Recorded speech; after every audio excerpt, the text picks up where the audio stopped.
Give me the power, I beg of you!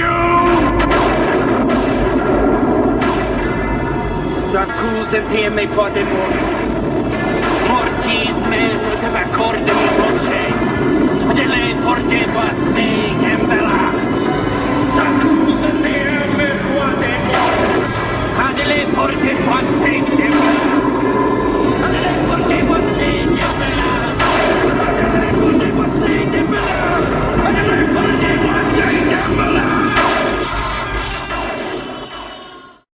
Alright guys, Drake came back again, talking about Child's Play, Scream Factory, and also the MGM original DVD first print release. There's a nice shot of the inside there. Comes with this cool little booklet where it has little things about creating Chucky and, you know, playing Chucky, things like that. It's got some cool little factual trivia in there, which is also on the Scream Factory in video form. But there's the front, spine, the back, the original artwork, and here be the discs. Now, before you guys say anything, you know, if you can notice it, but I do put tape on my case. I do that so that we don't have a catching issue on the slipcover and ends up tearing up your slipcover. So I just throw a little piece of Scotch tape. It doesn't do any damage. It doesn't stretch the plastic. It doesn't, none of that. So it's actually pretty helpful because I actually messed up one of my slipcovers and had to replace it because the plastic kept catching on the little skew hole. So I do that now. A lot of you might not agree with that, but you know, they're not your move. My move. But movie starts out. You have Charles Lee Ray, played by Brad Dourif, and Mike Norris, played by Chris Sarandon, also in 1985's Fright Night. Chris Sarandon is chasing Brad Dourif, Charles Lee Ray, down the street because he is the Lakeshore Strangler. And you find that out, you know, he says it while he's running, but they actually talk about it more later when he's talking to the peddler in the alley about where the doll came from, blah, blah, blah, you know. We'll get to that later. But he's chasing him down because he's wanted for I don't know how many stranglings. And he ends up shooting Charles, and Charles ducks into this toy store, and he does this by shooting the door and all this good business. I'm not going to drag it out forever telling you about it, but anyway, he ends up hitting him again. They have a little shootout in the store, and Sarandon ends up getting him. So he's into this voodoo stuff, and he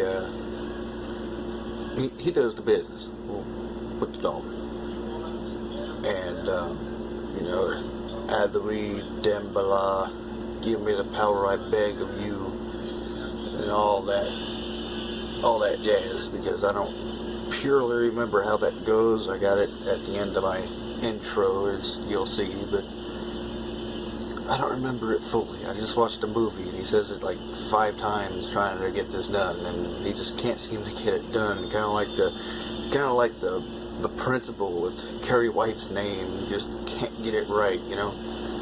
But you know, poor Chucky, his nickname, Charles Chucky. Poor Chucky, man. He just cannot get this done, man. He's trying to do this to Andy Barclay, Karen Barclay's son, played by Catherine Hicks, and Alex Vincent. He's trying to get it done, and it's just not happening, guys. And I'm skipping way ahead. Let me backtrack a little. Just rewind the VHS tape a little. After the whole intro part, it skips forward to Andy and in the morning, it's his birthday, he looks in, he's watching The Good Guys TV show. And he looks over and he sees this, he's making breakfast for his mom in bed because it's his birthday and everything, and he wants to make it special for her too. It's a real sweet gesture. I did it too, and it ended just as disastrously as his. I burnt the toast. It was a mess. I didn't pour the milk all the way through the carpet and ruin the carpet, but it wasn't pretty. But I did that right after I saw this movie. I don't remember how old I was. I was like 4 or 5 maybe. And I did it. And I tried it too, and it didn't end well. So, yeah, it was just disastrous, guys. But skips ahead. And, you know, Karen Barkley, Catherine Hicks, really wants to get this for her son. Apparently he's been talking about it for just a little bit, not long enough for her to save it, like save for it to get it, because it's like $100 doll or something. And you speak to it and it says phrases back to you. So she tried to save for it, but she didn't have time because he didn't tell her in time for her to save it. So that kind of smells. But her friend Maggie Peterson, played by Dinah Manoff, which I think she's an attractive woman, don't get me wrong. She's no Catherine Hicks by any means, but she's an attractive woman. She meets this peddler out in the alleyway, and apparently Catherine's been talking about this doll to her, and she sees that this peddler has one, and so she rushes back upstairs. She's probably having a smoke or something, I don't know. And she saw him, and she was like, "Oh, wait here." It's all off camera, so that's just what my imagination, that's what I'm guessing happened. So she says, "Hey, wait here. I'll be back. I got a friend that might want that." And she runs up and, you know, gets the mom, and they come down, Catherine and Dinah, and they do the business with the peddler, and he's talking like $50 to start out with. It's $100 doll. He wants $50 for it. Dinah tries to talk him into like 20 or 10. I do believe it was 20. He's like, 30, take it or leave it. Somebody else will buy it. And Catherine's like, no, I'll buy it. That's fine. And she's sitting there telling Dinah, "Hey, you don't know how much my son really wants this." And da-da-da-da-da. You know, paying, you know, 30 to $50 for a Good Guy doll that her son will probably only mess with for a few months, but it's for the happiness, you know, that he gets from it for those few months. Even if he only messes with it for a few months, it's that happiness he gets from it to begin with, and all that. You know, I'm not a parent, but when I get Christmas for my brother, he's younger than me, and I get him something and he's not expecting it because he doesn't think it's coming because it either costs too much or it's too hard to find, and then I see that reaction from him when he gets it. It's like, yeah. No, copyrighted music. Stop it. I had the Child's Play theme playing in the background, and somehow we ended up with Kansas. It happens, guys. That's how I get my music in the background. So I play the menu, but since I didn't have another copy of Child's Play to play the menu from, I went to YouTube, and they're just randomly throwing stuff out there. So I want to get that off here before YouTube comes and gives me a stiff one. But yeah, she actually ends up paying like $30 or $50. But and she gets it for him, and when she arrives home, she hands him the box because the box is like big, you know. It's a long, big box, you know. It's skinnier than that, but you know what I'm saying. It's like as skinny as a pillow, but as long as a damn leg. And she shows up and she tells them this isn't groceries. And the look on his face was like me on Christmas. Like, every year was me on Christmas. Dad was always a big splurger for Christmas. Hell, he still is. But, yeah, he sees this big box, and she says it's not groceries. And she doesn't even get time to get off her coat or her boots or anything. I say she has some nice boots, just saying. Big chief. Nice boots. Nice boots. But she gets around the corner, and hell, Andy's already got this thing set up on the couch there.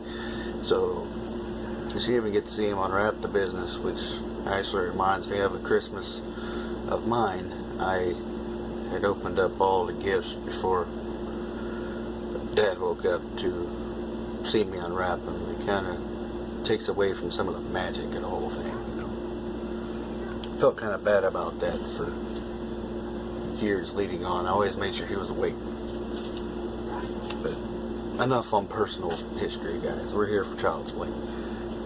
I found out the chant that Brad Dourif, Charles Lee Ray uses is actually a real voodoo transferring chant. Like, it's a legit chant. Look it up. It's a real thing. I don't believe in voodoo or none of that, but, you know, for those of you that do, you never know. You know, just a quick think on everything. I always wondered, what was the name of the good guy doll before Chucky possessed it? I've always wondered that. They never say it in the making ofs or anything like that or anything. They never talk about that. It just never came to mind. They just never. It's not important, but it would have been interesting to know. You know, it's like, well, hell, what was the name of the good guy before Charles Lee got a hold of it? Everybody's like, I don't know. They could have made up anything. It could have been James or Joe. Hey, it could have been Simon. That'd been interesting. But to begin with, when he wakes up his mom and everything with breakfast in bed and everything, he sees this big box that he thinks is a good guy doll. The disappointment on his face is like, for your birthday, and say your parents don't have quite the money for what you really wanted for your birthday, or for, like, say, Christmas. I didn't have that problem. Dad always found a way. There's a will, there's a way. He's going to figure it out, guys. But the disappointment when he opens this thing and he finds out it's a bunch of clothes. That's just, you can feel it. You can feel it.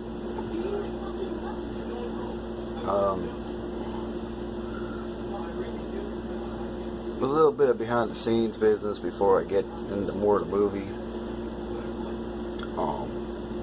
Chucky was actually, from the special effects crew, they put together animatronics. They put together like 6 or 7 of these things. And some of them, they just didn't work out right. They had like 7 or 8 heads, and they had a box full of hands, because the hands would get dirty and the tips would wear through, because the tips of this thing would be about as pointy as the tip of a pin. If you look at the behind the scenes stuff on it, it's actually pretty gruesome looking. It's kind of like the Terminator when his flesh starts burning away or whatever. You can start seeing the metal underneath it. I always thought that was pretty cool. Ed Gale. I'm not going to use the one term, but the little people. I have a little friend, so, you know, the little people. Ed Gale was a little person. They had to get a 35% bigger size set for the fireplace scene and a couple of other scenes, because otherwise it would have looked funky. You know, you got this, you know, Chucky's only, what, like 2 feet? you know, about the size of a toddler doll, you know. And then you got this little dude running around that's like 3'5" or almost 4 feet tall. All of a sudden you see him run across the top of the couch, you know. It's like, that doesn't work right. So they built a set that was 35% bigger. The light sockets and the keys and everything were 35% bigger, so that it would look anatomically correct. That ain't the right term, but you know what I'm saying. It would look right. The movie was actually going to be called Batteries Not Included until Spielberg released Batteries Not Included. So that, I'm kind of glad they went away from that, because that wouldn't I mean, it would have been okay, but it wouldn't have been child's play, because if you don't get what's going on with that, it's like, but before they called it child's play, they actually called it Blood Buddy. Thank God they got away from that one, because that smells like, it smells like the biggest, cheesiest arse. Like, that is just no.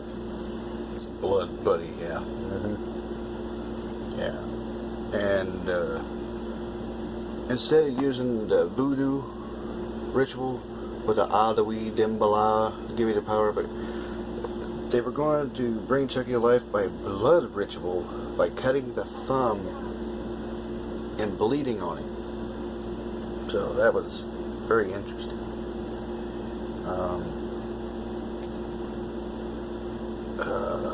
Where was I? When Chucky goes to kill Eddie Caputo, which I always kind of liked his name, Eddie Caputo. He sounds like a mobster, man. I thought when he used the gas from the stove, he just kind of made noise around the house and laughed and everything. He sounded like Charles Lee Ray, and Charles Lee Ray is supposed to be dead, right? So Eddie Caputo, you know, he's kind of waking up. He heard some things. He heard some things.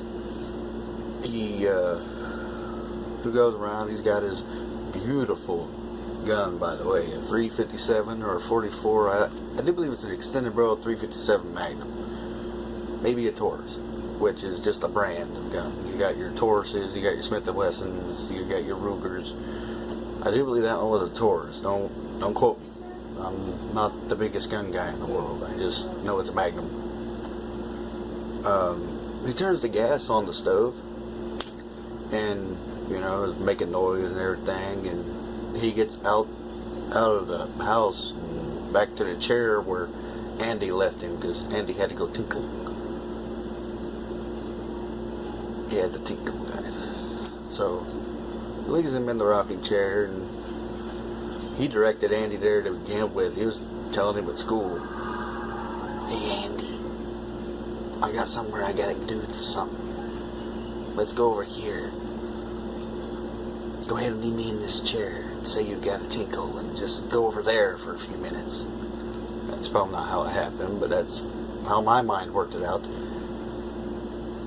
Andy knows he's alive, because he's probably been up shooting the smack with him now for a while, so he knows.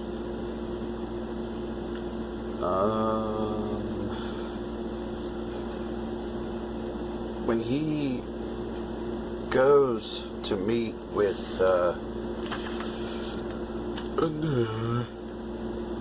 Dr. Death, that is literally his name in the script, Dr. Death, played by Raymond Oliver. I've seen him in a couple other things, I just can't think of what they are right now, but Raymond Oliver, good dude. He goes and he talks to him, and when he goes to talk to him, he's starting to find out he's human, and that doesn't sit well with Charles, and all of a sudden he won't tell him how to get out of his body, because, you know, he's a Lakeshore Strangler. You don't want him to grow up and do it some more, and he had perverted everything he taught him, as he says in the movie, so he doesn't want him to go do the stuff again. So So he's not going to tell him. And Dr. Death's voodoo. He's a voodoo ritualist. He follows the practice. So he pulls out his own personal mojo, which is a voodoo doll of himself that he keeps around. And for some ridiculous reason, he told Charles Lee Ray where this was. No one said he was a smart guy, guys. But he won't tell him, so he breaks his arm. He starts by breaking his leg, because he's about to call the cops on him. And then he says he won't tell him, so he breaks his arm all mafia style. And then he tells him that he's got to transfer his soul out of the doll to the first person he revealed himself to, which happens to be a 6-year-old kid, Andy. So, yeah, I'm sure he's pleased to hear that. He gets to live through a whole nother childhood, and then he could possibly start killing some more.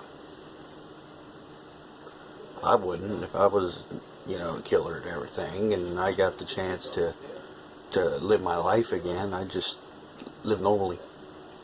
But some people just can't help it, Some people just can't help it. But when Andy says, "I told you she'd be mad if I let you watch the 9 o'clock news," that was the first time you actually, think he's not just a doll, or you think Andy's like losing it upstairs. Which happens. Any rational person is going to be like, Andy's just losing his business. But it's what it is, guys.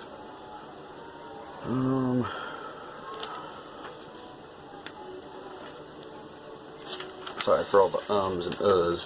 It's just been a long day. But anyway, towards the end of the movie, they got the animatronics going on, and they're doing the thing, and yeah, they're doing the thing, yeah, and dig it, and all that good business. And at the end of the movie, they're doing the stuff, and then Dr. Death had told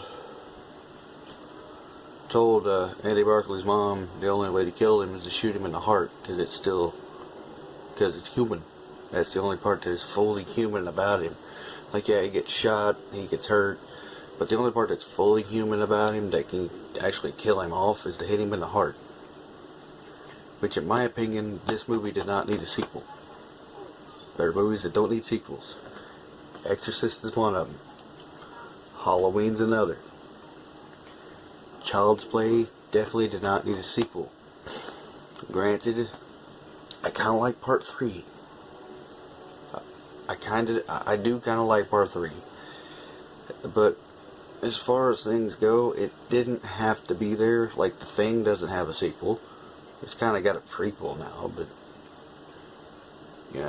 Creepshow didn't really need a sequel. I thought it was fine alone. Just certain movies like that, man. Escape from New York, Escape from LA should never happen. It's one of the stupidest movies I've ever seen. I'm just being honest. And just House of Thousand Corpses, Devil's Rejects was a good sequel, but 3 from Hell didn't need to be made. I thought they really screwed it up there. Rob Zombie, some of you really like him, but I think he should just stop making movies. His last good movie was 31.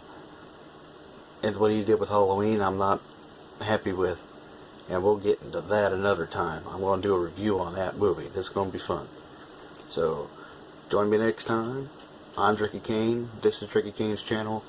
Thanks for watching, guys. I'll see you later.